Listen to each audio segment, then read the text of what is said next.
Hello, listening people. Hello. Hello, Bartek. It's me, Ryan. Captain Ryan here, in charge of this ship that we're on. How are you going? Nice to meet you too, Captain Ryan. I'm Bartek, but you already knew that. You're the Bartek. I'm the Bartek. For some people that don't know, my first name is actually Bartłomiej. You're a fart machine. I'm the fart machine. I think I have called myself that before. So it applies. It's interesting that this 2021 film has used my phrase. They've listened to the pod. Have I said it on the pod before? Probably. I've definitely said it about myself. You've said a lot of things on the pod. Yes, most of them true. If people gather up all the audio to our podcast and put it through some kind of machine, they could replicate you. With all your full memories. Yeah, you can have like a Garfield without Garfield, but it's a spit and polish without Ryan. It's just me. Yeah. That'd be fun. And sometimes guests. Yeah. Remember when Luke was a host at one point of this show? Because I wasn't available? Yeah, you don't. I wasn't there. But enough of our history. Let's get into the show that we do here, Pictures Powwow, where we talk about a movie. We're a movie podcast. We talk about a movie that has come recommended. We dive deep into it. We go into a cycle where Bartek recommends a movie, I recommend a movie, then you, the listening people, recommend a movie. Feel free to drop us a line on the social media or to our email to recommend movies to us. We'll add it to the list. We actually do need some recommendations, people. The list is it's a good size, but it could always use some more suggestions. It's going cold. It's going cold in space. I recommended the film that we're doing today. Really? The 2021 film. So last year this came out. Space Sweepers, which is a South Korean movie that is available on Netflix. So if you are at all interested in watching it, there's the information. Go ahead and watch it. We're going to be talking about it. I recommend giving the film a watch if you are at all interested in some wacky sci-fi adventures. But we are going to get into the details, so that does mean spoiling it. First piece of detail is I recommended a movie that I have not seen before. This is one that I had not seen. It was on my watch list for quite a while. It came into my world from just every now and then I like to check out what sci-fi movies are available on any of these platforms or around. And I put them in watch list. Maybe I do a little bit of reading, or in this case, I mentally noted it down and then I didn't do anything. I didn't even add it to the Netflix watch list. I was like, oh, that looks interesting. Yeah, I remember last week you mentioned, like, oh, it's been one that you've had in your peripheries for a while. And I interpret that as like, oh, okay, so it must be like 5 years old or something like that. So when I saw 2021, I was like, is there more than one Space Sweepers on Netflix? But no. Nope. And then a good friend of the podcast, Sam Noonan, who has appeared a couple of times. He mentioned it to us on our social media at one point. Hey, Space Sweepers is a good movie. And then I went, hey, I've noted that down mentally. I'll add it to my list of I'll check it out for myself type of deal. And then I was in the mood. Let's just whack on one that's in my watch list that I haven't seen before and see how it goes. I didn't have too much knowledge about the actual film going in. So what I understood the film to be, I knew it was South Korean. Mm-hmm. I knew that it was a space movie. And my understanding of it was I thought it was about, and you can kind of see why I think this because the movie almost is this. I thought it was about a bunch of space trash collectors, which is kind of true. Yeah. Who find a robot, and it's very like, and shenanigans ensue from there. That's all I thought the movie was. I thought, oh, it's about these trash collectors in space, and they find a robot, and things change. And then you see the thumbnail, and there's a big robot, like a big robot. I'm like, that's the robot that they find. But you can see how I was almost right in that assessment, because the movie leads you down one way with thinking about how they're going after, how they find this little robot girl, but then it leads you down another way with that. So what about you? I recommended this. I told you a little bit about it last week, but did you have anything going in? I had not heard of this film at all until you mentioned it. In fact, a couple of nights ago, I had to ask you what the title was again because I forgot and I had to put it in a description. But obviously, I've got the title there, so I can, gather thoughts in my head about like, okay, what's the potential here? I didn't look up very much about it before watching. Like I said, I looked it up on Netflix, saw it was there, saw it was 2021. I saw the robot, which wasn't in I don't think it was in the thumbnail, but in like when you select the thing, it like shows you an image of it. And I think my impression of like, I think this is what it's going to be about was sort of similar to yours. It was basically like, okay, so maybe we're following like space janitors of some sort, and there's a robot involved. So nothing specific about like finding the robot and going on an adventure. Like, you remembered it was South Korean? I remembered it was South Korean. I obviously noted that down because I think every South Korean film I've ever seen has been for Pictures Powwow so far. Do you want to bring up your trivia that you brought up last week about South Korean movies? Is it because you're going to contradict me? No. So last week, before the episode that we did, I coincidentally, just out of curiosity, thought to myself, like, what did we do 100 episodes ago? And at that point, last week, the answer to that was The Handmaiden. And why I wanted to bring that up is the captain in this movie, the chick, was the lead actress in The Handmaiden. Oh, excellent. Yeah, because I'm not too familiar with, South Korean names or faces. I wanted to ask, like, any returning faces in this one? And there's a few for me because I've seen a few of these movies, but she's the main one. I saw her and I went, I know you.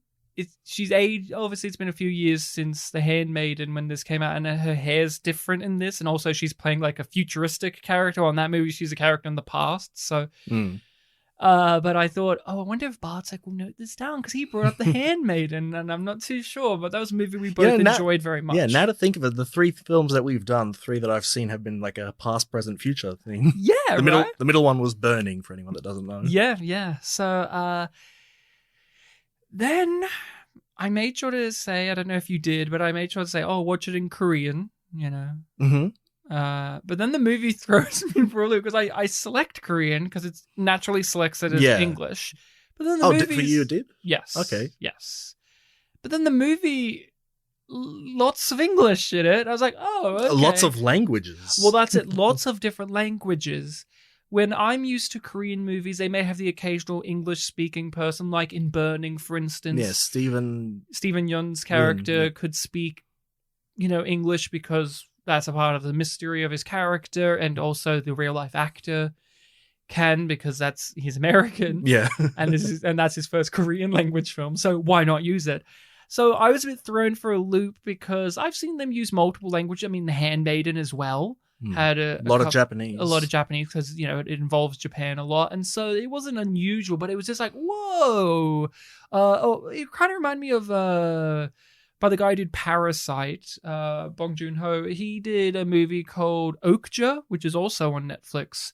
And that had like Jake Gyllenhaal. I think it was Jake Gyllenhaal's in that movie. I'm pretty sure he's in it. And like a few other like American celebrities. Steven Yeun's in that movie. So that movie's like South Korean and then it's got English speaking. So it wasn't completely out of the ballpark, but I was like, okay, how much is this going to be in English? And because the first like 10 minutes is a lot of people speaking English. So I was a bit thrown. I was like, whoa, I thought we were getting like a full South Korean deal.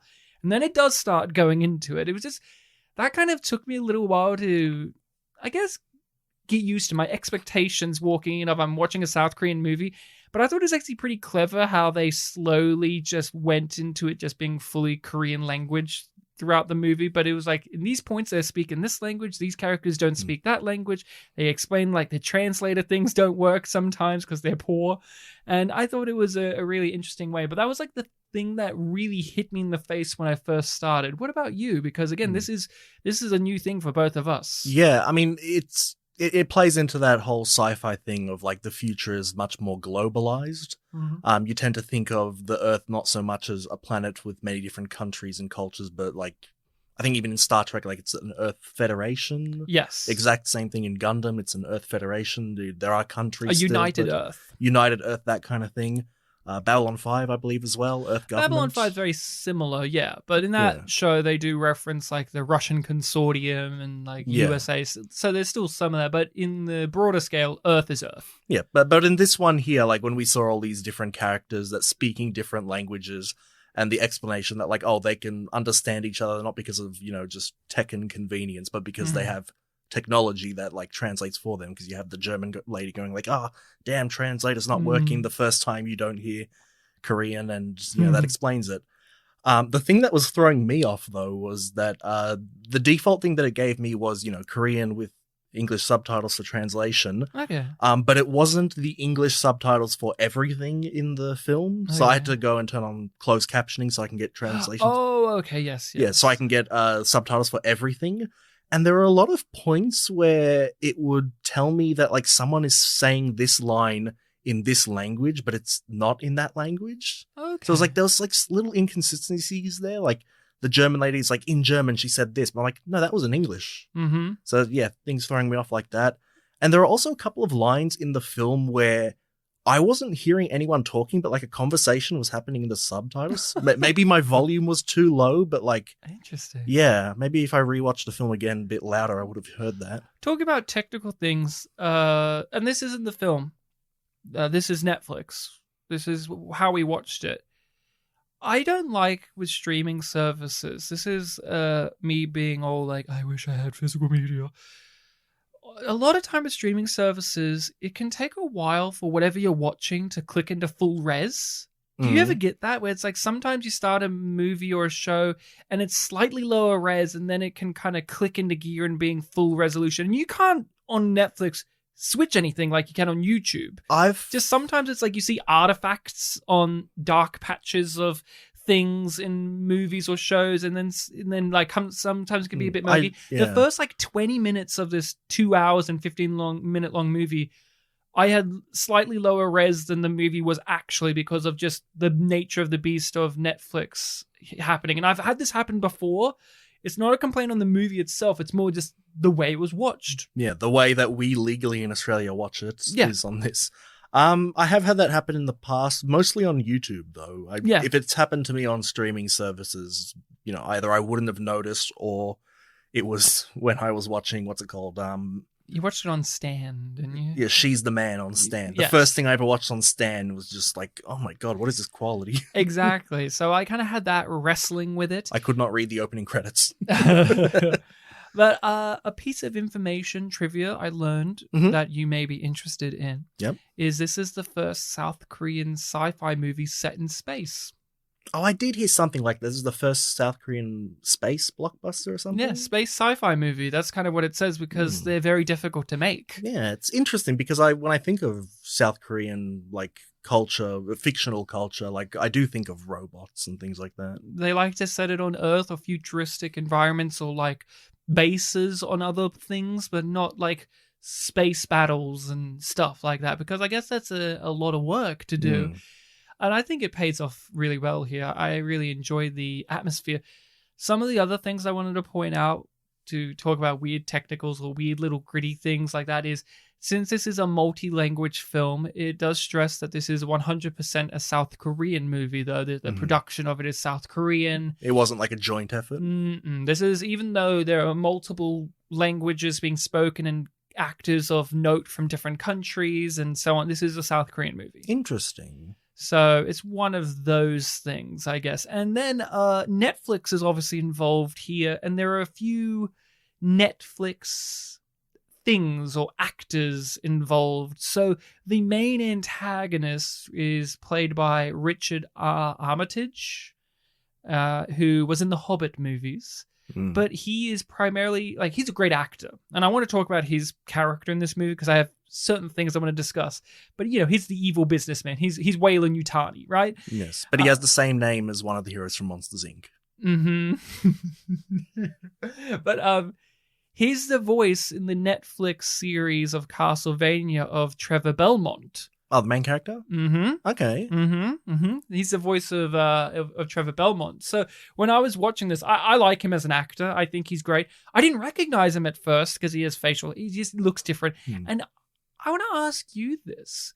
in his first scene, when we first meet that character and he's in the field or whatever, maybe this is just me being crazy, and maybe I'm just like associating his look. He sounded German to me in that first scene, and then in the rest of the movie, he just spoke like Richard does in everything, which is like Englishman who's very sexy. But in that first scene, I'm like, is this guy a German guy? I don't know. Because he's me. He's a bit further down in the background when he has his first line, right? Yeah, and he has the dirt on his hand. He's like, it's not the dirty. I thought he was German sounding, and then like none of the other scenes he was like that. His character was a real enigma to me. I wanted to know more what his deal was. He was very interesting, Sully was. He was Guy Pearce in Prometheus, if done right. Where Guy Pearce in Prometheus is like the rich eccentric. Was he Wayland? Peter Wayland? You've watched Prometheus. Yes. And I'm taking your word for everything you're saying. You don't remember Guy Pearce? He was Charlize Theron's secret father who they hid away, and he was like Guy Pearce in old man makeup, and he was just like, I want the Prometheus to be young. And then the Prometheus alien rips off Michael Fassbender's robot head and beats and like hits Guy Pearce in the face with it, and he dies. Very funny. But it's a similar idea where it's like this rich, entrepreneur guy, businessman is using their so-called humanitarian stuff to actually be nefarious and live forever type of deal. Yeah, God complex. A God complex. But see, this guy was done right because he's in the movie. Guy Pearce is like a surprise little twist in Prometheus, and you're like, oh, is this what this is about? And it's also like they got Guy Pearce in ludicrous old man makeup. Well, Richard Armitage, he's just like he's normal age, and they just say that he's 153 years old, and you're thinking the whole movie, what's this guy's deal? He doesn't look 153. He's younger looking than some of the other characters in this movie. Yeah. But those are some things I just want to lay out. There's some other little Netflixy things in here, like some special effects people and like some musical people. And there's just obviously Netflix was involved in some way in the production. And I'm curious of if they like how much pull they had, like in terms of like saying make the main antagonist played by this actor, or if this is we've talked about this with foreign movies a lot, especially with like Japanese stuff or even maybe Bollywood stuff. They get a famous actor or like a foreign actor who's a well-known name, and they just kind of shove them in, even if it's a minor role in their movie, and it gives it like this little appeal. Like, hey, don't you want to watch this movie with Kiefer Sutherland in it? Because we're in Japan and we love him for some reason, and you move on. So I'm just curious about that. But tell me, what did you think about Space Sweepers? I thought it was good. I had a good time with it. Don't love it, but I think it did everything quite well. It was a fun time. Yeah. I guess a bit of full disclosure, I started watching it pretty late last night. And I had to pause it and sleep and then resume it after waking up. I remember the point that happened was right after Richard Armitage got the guy to kill the guy, and then he himself got killed. The journalist. Yeah, so that was like almost exactly halfway through the film. So there might be some first half stuff that I might muddle up a bit. That's fine. But I followed it pretty well after waking up. So yeah. It was fun. We've done a couple of films in the past where the plot revolved around like, a group of lovable rogues. I was going to say, to differing extents, cynical adults doing serious things, having to look after a child. And then as the film goes on, they, grow closer to the child and they become warmer people. We did, 3 Fugitives. Baby's Day Out. Ice Age. We've done a few. There have probably been a couple more as well, yeah. But it was a very, familiar premise. Obviously not original, but that's fine. And it had a very sci-fi flavor to it, which was interesting. An interesting sci-fi world. Yeah, a lot of things. Obviously, you're the big sci-fi guy, but even me, I was noticing some similar things to other things I've watched. Like I've already mentioned Gundam. I've been watching that a lot recently, and there are all these little things in this one. I was like, oh, that's very similar to this idea, but it's done very differently here. Especially like, there's Earth, the colonies in space kind of thing. Yeah, I enjoyed this. It's messy. And even before looking up trivia, and trivia does back this up, it's messy and long, but also it comes across as there's things missing, which there are. There are things missing in the movie. There, whole things. And I was saying to myself constantly, and I was like, oh man, I can't wait to talk to Bartek about this, because I feel like this is going to be up Bartek's alley, and I feel like this main criticism Bartek's going to bounce off of. Oh boy. Would this not have been great as an anime or a series? Could you not imagine that? Like, this comes across like Cowboy Bebop in a lot of ways to me. This is the fucking Cowboy Bebop Netflix thing you should watch. Yeah, it's not quite the same. No, it's not quite the same, but you know what I'm saying? You watch it's like a group of, 4 people on a ship who have like their interesting little chemistries and secret backstories that you discover. Backstories, personalities, and things that you like kind of pick up on as it goes on. And then when it's revealed about them, you're like, oh, that makes sense. The quirky kids and all of that, because in Cowboy Bebop you have the fucking weirdo. What's their name? Crazy Edward? Mad Edward? Yeah, the one that everyone on the Netflix adaptation lost their shit over. No, but like, all this needed was a little corgi, and then you would have been right there. Well, that's what the girl was. Yes. But what do you think about that? Because when I was watching this, I was saying to myself, if this was in a series, they could slowly release this information, and you could have this exact same plot structure over a season and spread it out with fun little adventures of this crew bonding and getting to know each other. Hey, this is the episode where we find out more about the captain. This is the episode where the guy accepts the blood money, and then you have the whole episode of him trying to follow through on being the greedy asshole that he is, but he can't. You could kind of follow Cowboy Bebop in that sense where, maybe you'll have like half, maybe slightly less than half, because it's a bit more of a modern thing, of the episodes would like not even really advance the plot much, but just be like, more characters going out there being themselves, fun things happening. Yeah, you can definitely see something like that working. You don't have to do it as strict to the point where only 5 episodes out of 26 really focus on main antagonist or anything like that. And you could actually flesh out the antagonist. Yeah, have an actual like balance. And because and this isn't me being. I enjoyed the movie. I loved it. I thought it was a fun time. I had a great experience. In a way, it's a criticism saying I wanted to spend more time with the characters and the world. There was a lot of potential that we saw for more, rather than potential to be good. And the actual information being dispensed, characters' backstories, characters' motivations, revelations in the story, what the bad guy was up to, I enjoyed all of. It was just dropped on you in very clunky ways in the movie. So it's like, now we're going to tell you what the main character's backstory is. The robot will explain it to the little girl, because this is the part of the movie where we need to do that. Well, if this was in a television series, you could have the whole episode be like that, where this is the episode where we, the audience, find out that backstory, and you get a wonderful... It reminds me of, again, another thing, Avatar: The Last Airbender. There's a marvelous episode of the first season of Avatar: The Last Airbender where you find out why Aang left and how he got frozen. Yeah, and it's a whole episode, and that's like 9-10 episodes into the first season. Yeah, you could see the structure of that episode being like, coming after a couple of episodes where we already got to know this character. He's a bit grumpy. This episode would begin with him, like, in a short string of time being grumpy about a lot of different things. And then a character would say something like, oh, man, what is his deal? And then that would lead into you exploring that. Yeah. And then casting a lot of his previous characterization in a different light. Hence, he kind of reminds me, I'm not saying, when I use Cowboy Bebop, I use it in a favorable way. Yeah. But he, in part reminded me of Spike. A little bit from time to time. It's really weird because there's a part of me that says like, oh, but he's so different to Spike, but then there's another part of me that's like, I see what you mean. It's not saying that. What I'm saying is, I don't know if there's inspiration or not, but there is a definite wheelhouse that these two things live in. Yeah.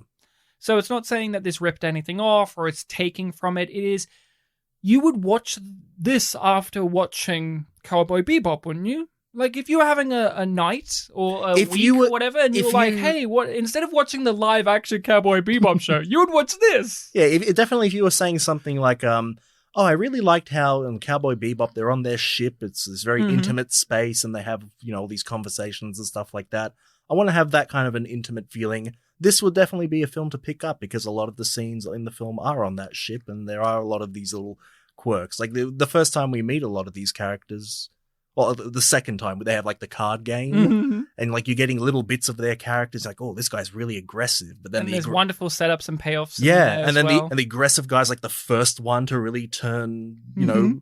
lovable towards the girl and like to really go out there for the lovability. Yeah, right. Yeah, when he was like tickling her with his dreads, like I was like, that's fantastic. I love this. Oh, I really love one of my favorite fight scene moments in the whole entire movie because the action is fucking great. Whether it's the fist fights or the shoot 'em ups or the sci-fi spaceship battles, when he's having a fight and somebody from behind pulls his dreads, that was awesome because I'm thinking, why wouldn't I get annoyed in movies when they don't do that, especially when it's against women because it's like that's a weakness. That's a weakness. Oh, a ponytail that could fit around my fist. And I could drag them to the ground and beat them up. I loved that moment and how he reacted. Like, how dare you touch my fucking dreads? How dare you do that? I really appreciated this. I thought it was creative, but also, and unique, but in a way also where I can clearly tell that it has a love for multiple sources. It's not just Cowboy Bebop. For some reason, the robot reminded me... I don't know, it reminded me of several kind of anime robots as well. There was something familiar about it, but I haven't picked a specific. Yeah, thing. right? It's kind of hard to lock it in. In also a way, it kind of reminds me of K2SO in Rogue One, the Star Wars movie, in a way too, where they're like this similar design where they also kind of speak their mind too openly. Yeah, not saying that this robot is like a servant character, but it kind of reminded me of like the butler archetype in the sense that like, oh, something would happen and then they would have a line that's, very witty and very funny. Yeah, and again, it was a fun crew of people. I liked spending time with them. My favorite character was the captain. I loved her. I wanted to know more about her. In the trivia, the actress said like most of her stuff was removed, like her behind the scenes. So in like her backstory and stuff. And her stuff. So her character in the movie is the only one, and this is what the actress states. Because of that, her character is the only one in the crew that doesn't really change. Hers is she stays firm to what she was, which is she wants to kill the dude. That's all she wants, and then she does. Yeah, but by the time we got late in the film and like the villains, Sully from Monsters Inc. was getting like a briefing about who all these characters are and what they did. Like they started with her, little information about her in the past, and that felt like, oh, this is finally something about her because she's kind of the one that we get. We knew about her tooth. Yeah, that she had a like self-destruct in her tooth. That was like the big backstory thing we knew for most of the movie. Yeah, and then we get that. Yeah, but whereas with the other ones, we've got the robot Bubs who has a whole thing going on. The father character, the main character of the film, obviously he's got a huge arc. And former gangster guy. Yeah. Uncle Tiger, my favorite character. I knew he would be. I watched him when that's Bartek's favorite. You would want to play him. I wouldn't be able to play him. No, but I'd want to. I'd want to. Yeah. And he obviously, like I said, rough guy, really stands out, got a look about him, and then he's like the lovable teddy bear to the little girl. The little girl was a great character too. Yeah, she was a lot of fun. Like, I remember back when we were talking about Ice Age, I remember this because I put the quote on the infamous picture I uploaded of us talking about how like, oh, this...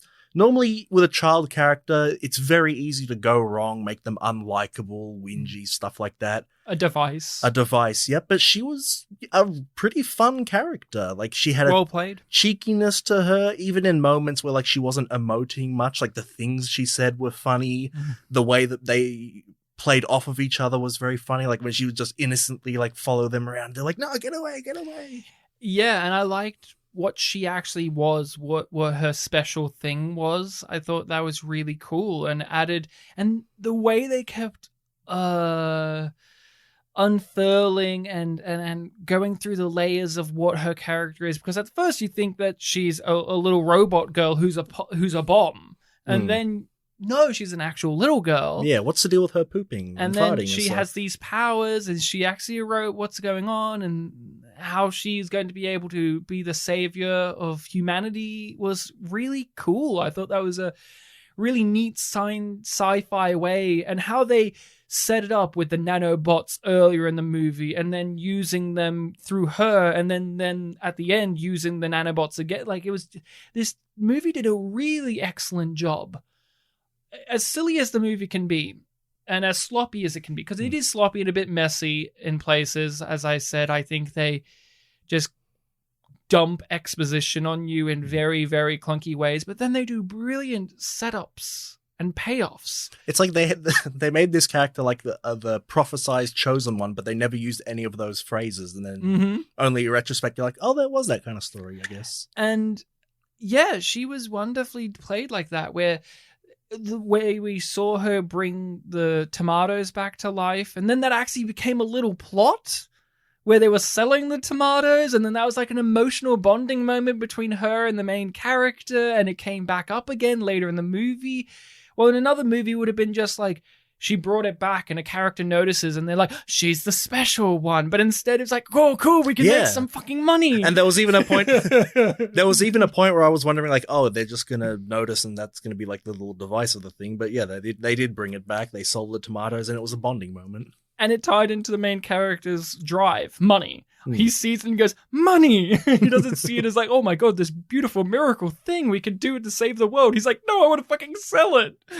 Yay, $25. I think it was 23 actually. Oh yeah, 23. And it was really great. And the setup with the captain and her sunglasses and how they were kind of X-ray-y, and she used them to cheat at cards, and how that got used again later in the movie as well when the time came. And really great at those things. And I got a kick out of that a lot. Like with your favorite character, Uncle Tiger, his little axe. Mm-hmm. How that was set up earlier in the movie is always like threatening to use it, and then that helps him start the ship proper when he just gets angry and he just hacks into the thing, and then it actually like generates the thing they need. I thought that was really well done, and I was like really happy with that the movie could be silly and be over the top while still not degrading the structures of a script. It can be silly and crazy and go, hey, she's a fart machine, and we have the Canadian space sweepers, and we have Richard Armitage being like this fucking weird, almost Gary Oldman in Fifth Element type villain where you don't know what the fuck his deal is. But then it wouldn't skimp out on the structural importance that you have in a story like this, the setups, the payoffs, the themes, the arcs of characters, the motivations behind them, motifs running through the movie, world building.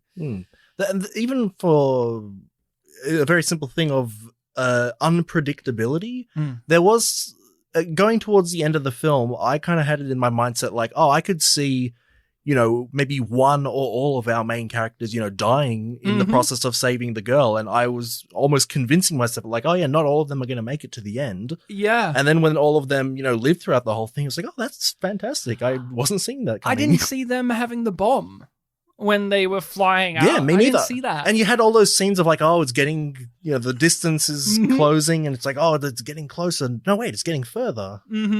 And although I find the villain to be weirdly sketched out, his final moment was perfect because it truly embodied his character. He's like, but I did everything right. Yeah. And then he dies like an idiot. Yeah, the really weird thing of him is there are so many little hypocritical things about him, which I was just waiting for there to be like, a scene where someone calls him out on all of it. And when it didn't happen, it was kind of like, but then when he died, it's like, I did everything perfectly. That was it calling him out. Yeah. The fact that he never saw all of the hypocrisy, it's like, oh man, this guy really, did himself in. Maybe because I'm familiar with his actor, although I think his character, I think he's the weakest element of the movie, the villain. In a similar way to Gary Oldman in The Fifth Element, where I like the actor. I thought he gave a brilliant performance, but he doesn't make any fucking sense, really. He's kind of a bit sloppy. I wish there was more explanation, more time spent, but I like that actor.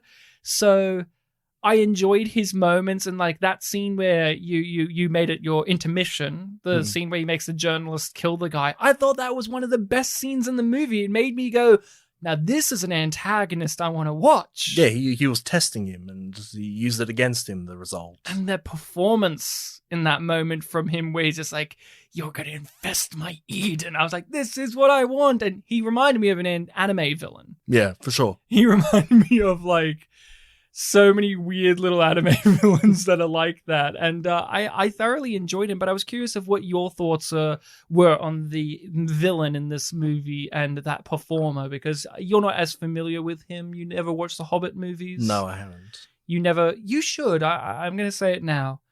People should be pressure button. You should check out that Castlevania show. You've played the games a bit, haven't you, over the years? The Castlevania show on Netflix is very fun, very good. And you've been telling about it for ages. He's wonderful.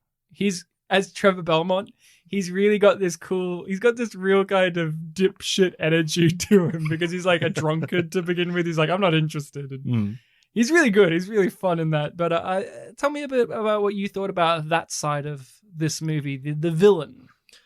Yeah, like I said, there was just all this potential for interaction with this character and our heroes where, again, the great scene with the journalist. He tells him, kill this guy, and then I will let you and your family into my utopia of perfect people. The journalist kills the guy, and then he turns around and says, like, you see, you've shown me your true self now. You were willing to kill this guy. You are the type of person that I don't want in my utopia. And then he kills the journalist. And also, like, a part of his motivation there is you're a liar because you disposed virtues and then you showed otherwise. Yeah. And I don't want that type of people. And it led back to what he was saying in his first scene where, he was talking about how the dirt from Mars is not dirty. He's perfectly happy to eat a sandwich with Mars dirty hands. It is humans who are filthy.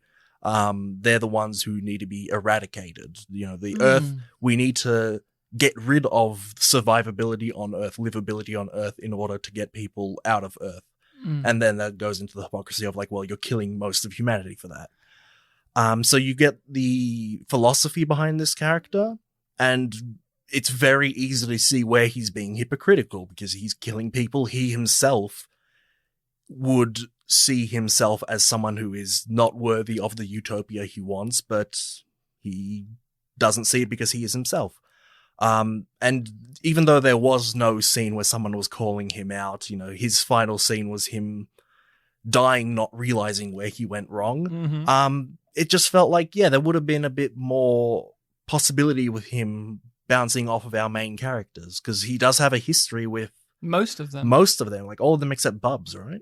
And Uncle Tiger? Yeah, I don't think half of them. Yeah, most of them. The little girl, the main character, and the captain. So that's 3 out of 5, so that's not too bad. Yeah, and we see him all throughout the film, but talking to one or two scene characters. I think what made me confused about him was I thought his motivations were crystalline and clear. Yes. I just didn't get what the whole, I mean, I kind of do, but when it first happened, he's having the boardroom scene and he's got all the fucking weird veins happening and he's talking like a monster man, and then he starts cracking and making growling noises. I'm like, what's this? And then the movie proceeds to keep making me go, what was that?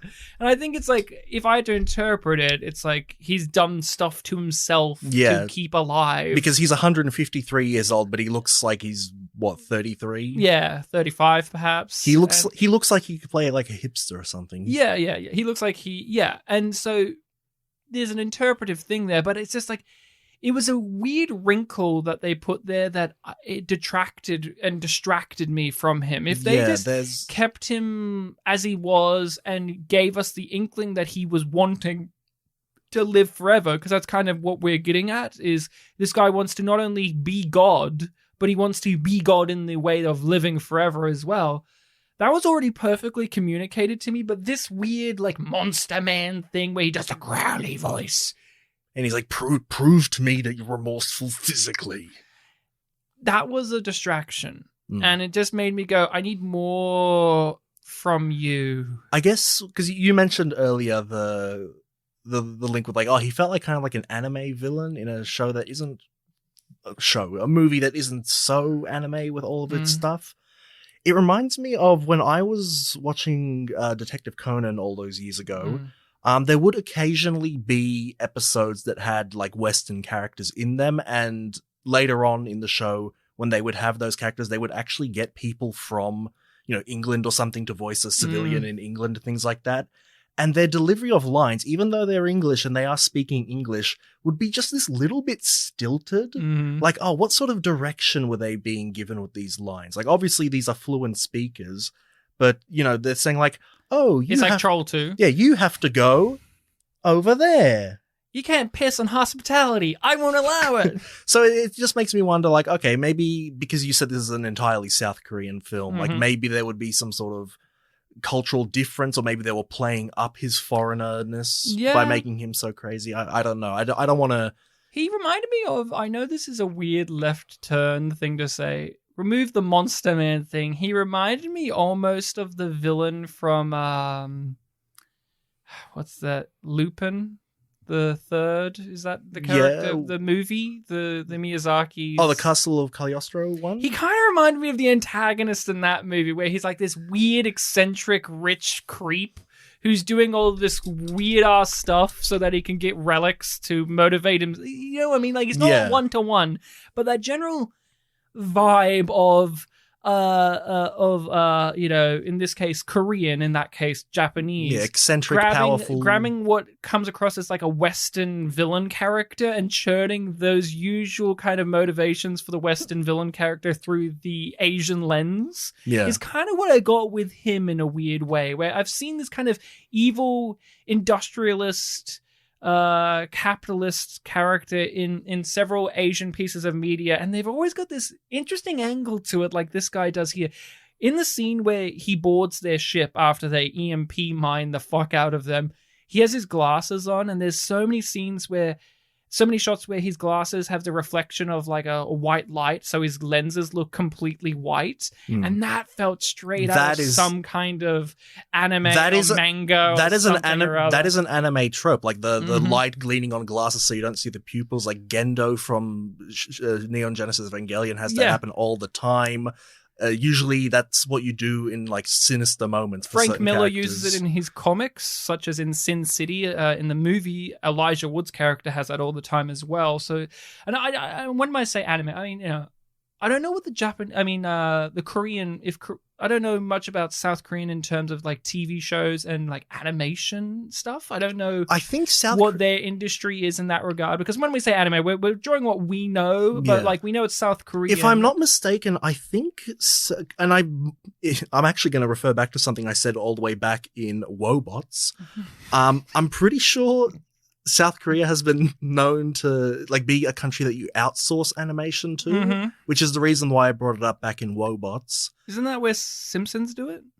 Maybe, I'm not sure, but I know definitely that there have been some like actual Japanese anime stuff that was outsourced to Korea back in like the 90s, and that's why some of it is like a bit more stilted, even though it's like, a standalone product kind of thing. I think even some Australian stuff, if I'm not mistaken, has been outsourced there. But I'm curious, people, like I know South Korean cinema in terms of like live action, like your Old Boy and Thirst and Handmaiden and now this.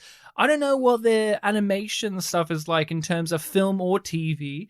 So obviously when we say anime, we're just going off what we know from this, but like I don't think it's unfair to say that Space Sweepers is taking from multiple sources outside of South Korea. I mean, there's a little bit of Firefly in this, which also took from Cowboy Bebop as well, and there's a little bit of Star Wars, there's a little bit of Star Trek. Earlier when I was saying that this film has a globalized society, a bit of Alien.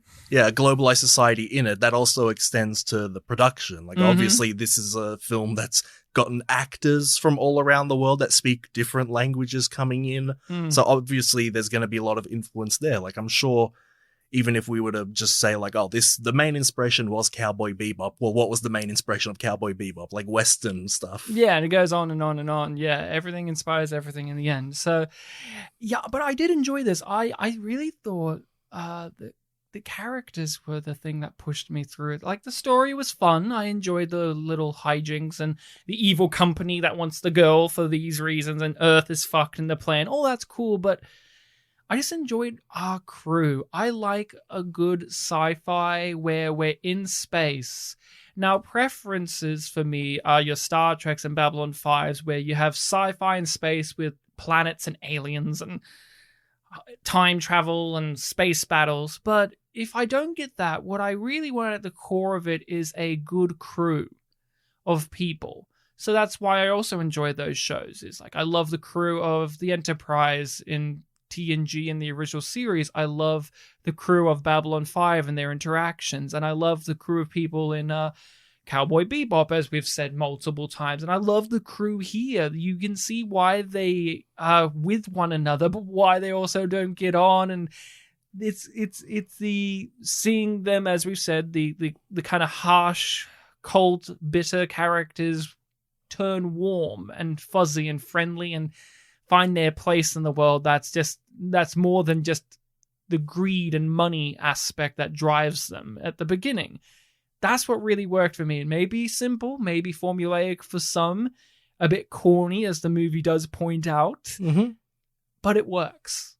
If it works, it works. Like, hey, I'm not a huge Star Wars guy, but when I watch those original Star Wars movies, am I smiling when we have Han Solo in the cockpit telling this person not to touch that, and Chewie's there? And yeah, I am. I enjoy that. There's just a part of my brain that just fires up when I see these kind of dynamics at play. And it is a popular thing. It's not just me. Many people enjoy this. And I think the South Korean flair to the movie, the sense of humor, the emphasis on absurd action, which I've seen in a lot of their movies, is kind of the flavor to it, as well as the interesting sci-fi world. But also, I really liked how unafraid the movie is at being sentimental and cynical.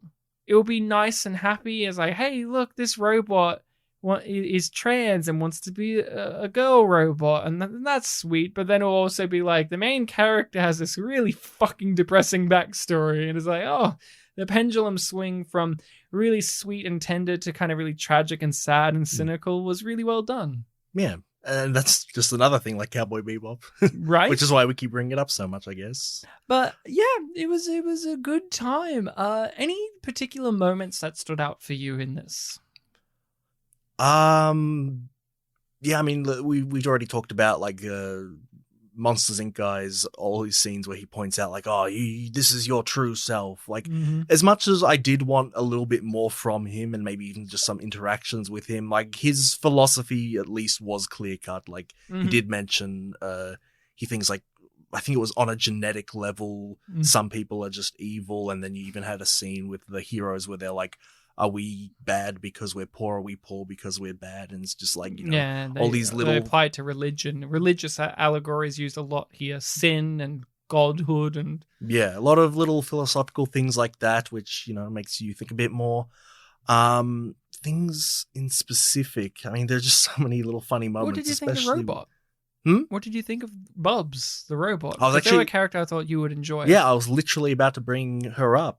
I really liked the little touch of when, I forget her Korean name, but the Dorothy, the little girl, something like Kitna. Yeah, it's all hyphenated names. I have to get used to that. When the little girl, brought up like, oh, her gender identity without having been told beforehand, and like Bubs blushed. Yeah, and called her sis or something. Yeah, something like that. And her reaction to that, you know, like putting on the blushing things, that was funny. And that was one of the really big things that, you know, endeared her to her. Yeah, it reminded me of Gertie in Moon, when Gertie in Moon would have the emoji faces that would really endear you to that computer, that robot, that AI. And that actor. And that... And then, it was similar in that moment where it's just like, you got this blank face thing. They even point out earlier that they don't have a mouth. It's like, shut your mouth. I don't have a mouth. And then the blushing thing and the eyes and all that was really cool. Oh, a moment that I thought kicked ass because the captain lady's so fucking cool. When, I can't remember who they were talking to. I think it was like the Black Foxes, right? Where she says... I'm not giving an order. I'm asking you. And then she says to Bob's, it's like, if they do this, kill them. And then you see Bob's eyes go from like normal mode to like kill mode. It's like, now that's an order. That's I don't know when you saw that, but there are many moments when you have watched movies that we do for this podcast where you say, oh no, that's a moment Ryan would like. That's a moment I like. See, I was like, this is a me thing. This is my jam. See, baby. that moment there was so fluid that it like kind of just flew by. Like, oh wow, well, yeah, that was a good one. She was awesome. I thought. Here's a sci-fi touch I've never really seen people do before. They are a junk ship. They collect junk. They're junk rats. So they don't have weapons, naturally, on their ship. So when you have a spaceship battle, how do they fight? I've never seen, really, what they do here. Where the captain, is at the back of the ship and she has like a space rifle and she's just shooting from the back. I've never seen that. I always see the ship has guns, or what they do with the other ships where they use their grappling things to fuck people up, or they have like Gatling guns built into the ship or whatever, like Han Solo does, right? Where he has it, where Rey can sit there in Force Awakens and shoot stuff, and Luke can do it but like, I rarely have ever seen that, where a person just like grabs a space rifle, they have it tied to themselves so it doesn't float off in space. They're just sitting there at the back and just shooting at things. And also having your robot like just stand on top of it with a weapon. And harpooning from ship to ship and punching them. I've seen that kind of thing before with robot characters or like things of that nature. But I've never really seen anyone do that. And so I'm a bit more familiar with the sci-fi genre than you are, so that stood out to me. What about you? Like, did you see any of that kind of thing and go, oh, that was interesting? With those kind of like little details of like how you can do these things? Because, I mean, you've seen enough movies to know the usual standard is the ship has guns itself. Yeah. They just shoot guns or missiles or throw... I was waiting for them to throw trash at them more, which they did do. They did do. I guess with me...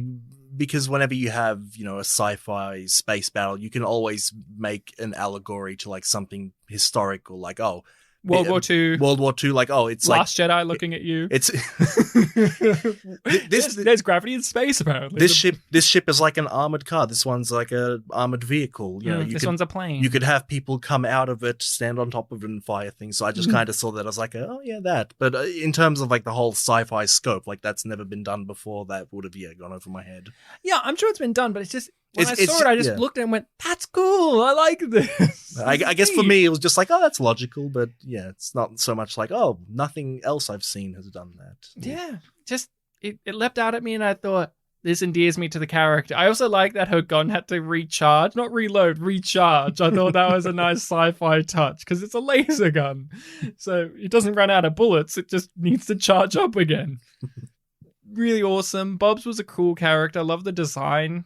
I loved how they set up their gender journey throughout the thing. I loved how at the end they still had the male voice. It's like, no, I can't keep this voice. This is silly. And of course, this would look cool in animation and it looked cool in live action. Hence, like, when I saw the movie, I went, man, I would have watched this as like an animated show as well. When at the very end, when they were showing the characters and Bubs is just like a humanoid looking woman now, and they're still sitting outside on the ship in space reading, and their hair's like floating around. I'm like, that's a cool visual. That's like an awesome visual. It's one of those things where you see it in live action, it still looks cool, but like if you saw that in an anime, like in an animated thing or an illustration of that, where you got like, your typical kind of young Korean looking lady in the usual kind of garb that they wear, reading like a magazine, sucking a lollipop or whatever, sitting in space on the outside spaceship. That's like a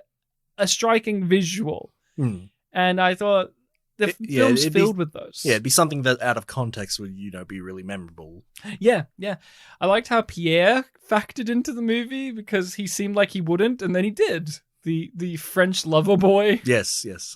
He was good. He was very fun, and I like how he factored in. He did a marvelous job because he kind of went away, then he kind of came back, and then he went away again. And the way that they did that at first, I was like, "What's the point of this character?" And then he came back and he had a point. I was like, "Okay, movie, you tricked me.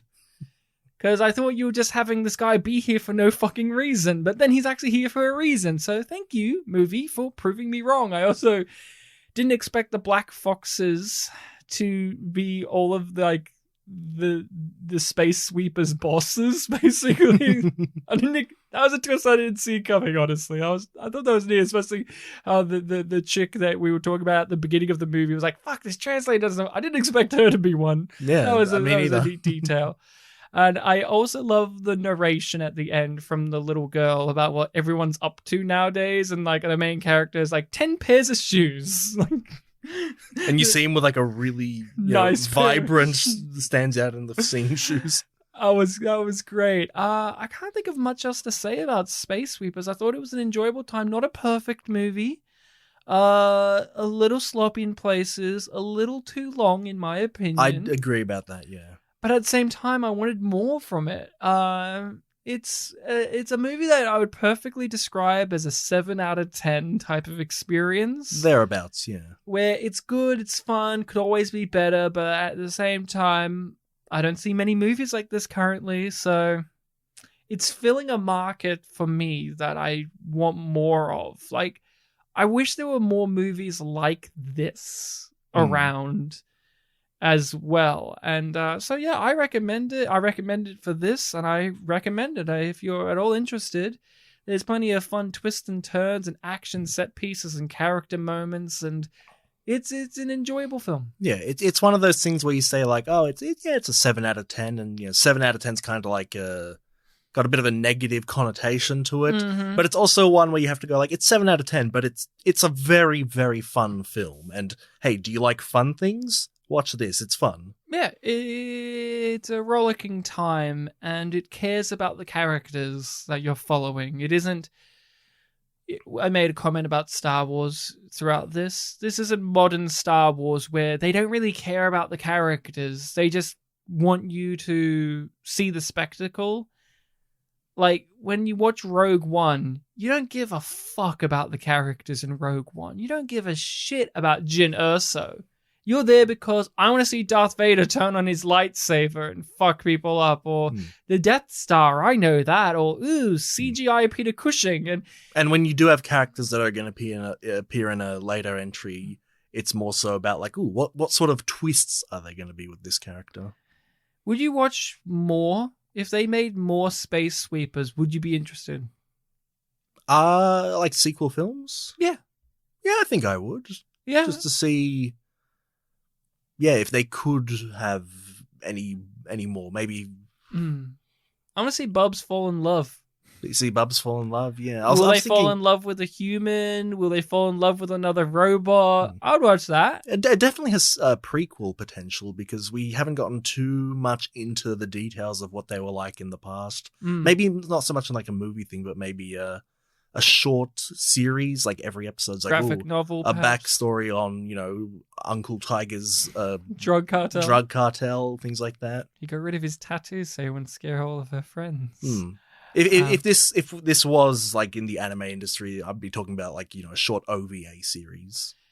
Again, this movie is the type of film, and again, stressing this, we both enjoyed it, but I like a movie that's a little rough around the edges sometimes. I don't need every movie to be fucking perfect. Hence, we did a whole series on this podcast where we talk about movies that aren't fucking perfect. They're unappreciated, right? And they're sloppy and messy and rough, and you can see what they're going for, and there's a thrill in that.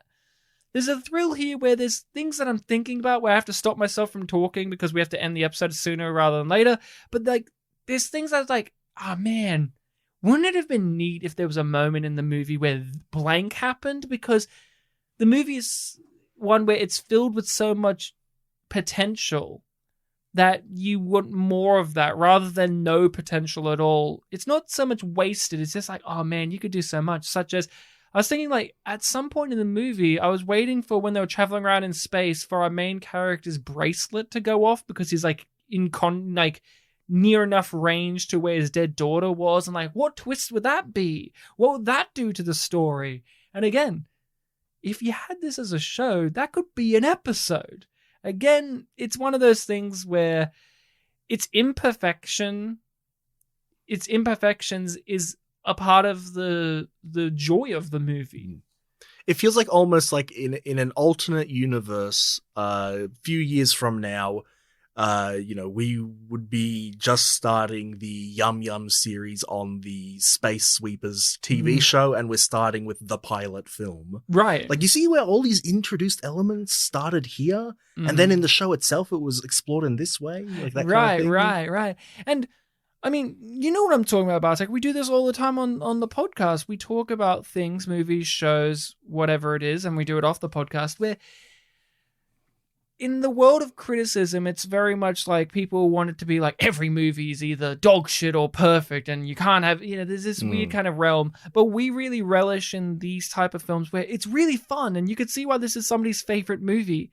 But it's a bit messy and doesn't work here, and you kind of want to rework it. Well, that's why we love something like Nothing But Trouble, where Nothing But Trouble is like this unfiltered madness from this one man, and yet there's so much in there that you're like, that's great. Twist this around, do this, expand this here, translate this in this way, and that's a joy to me. And this is what I got when I finished the movie. That exhilaration that I had of that variety came back, which I haven't had in a little while because we've been doing more like prestigious films or more, romper stomper.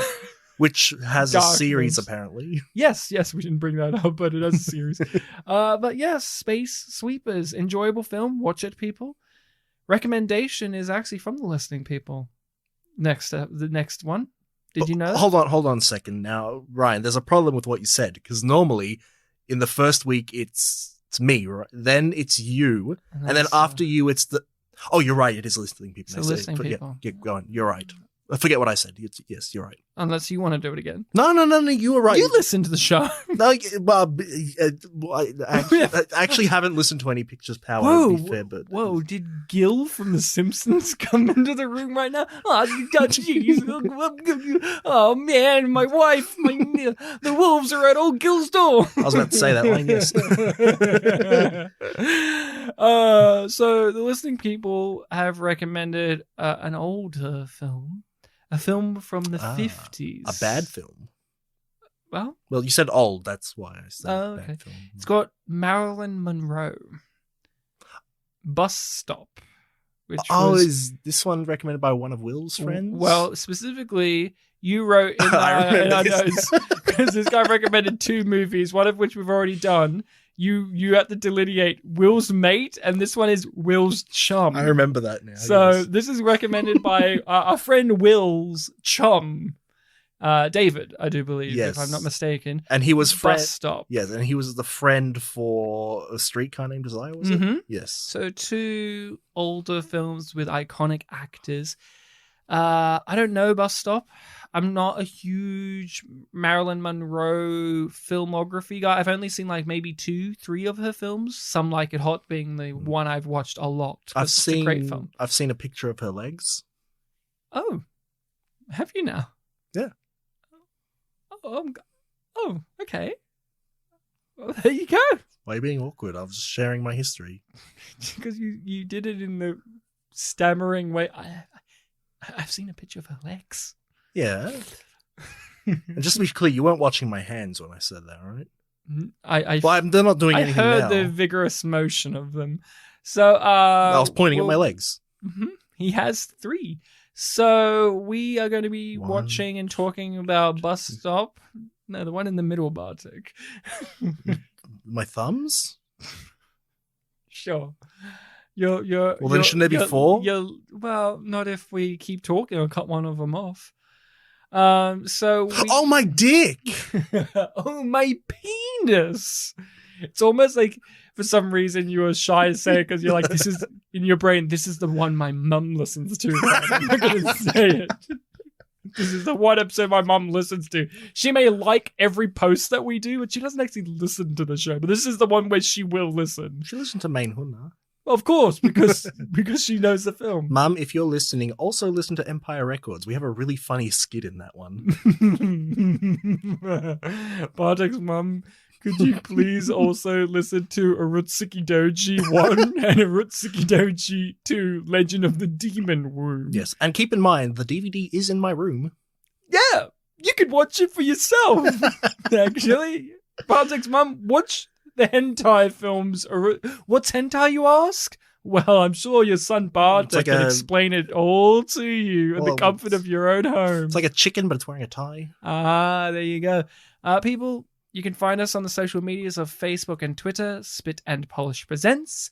Email us at spitandpolished@gmail.com with any of your questions, queries, thoughts, concerns, and recommendations. As said, we take them, we put them in the list, and we hopefully cover them on the show one day in the future.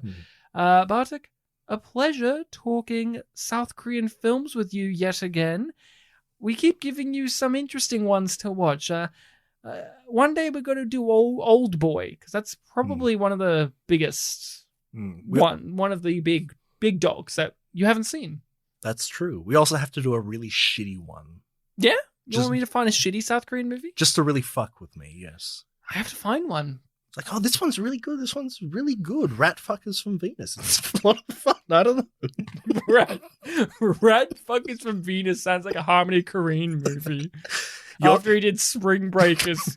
You also have to give me a Harmony Korine film, because you've been telling me about it for a long time. I have told you about Spring Breakers. And even Alex from the Contrarians has brought up Spring Breakers on this podcast.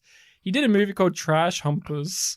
So, yeah. So, next week, 50s film Rat Fuckers from Venus. Okay, till then, people.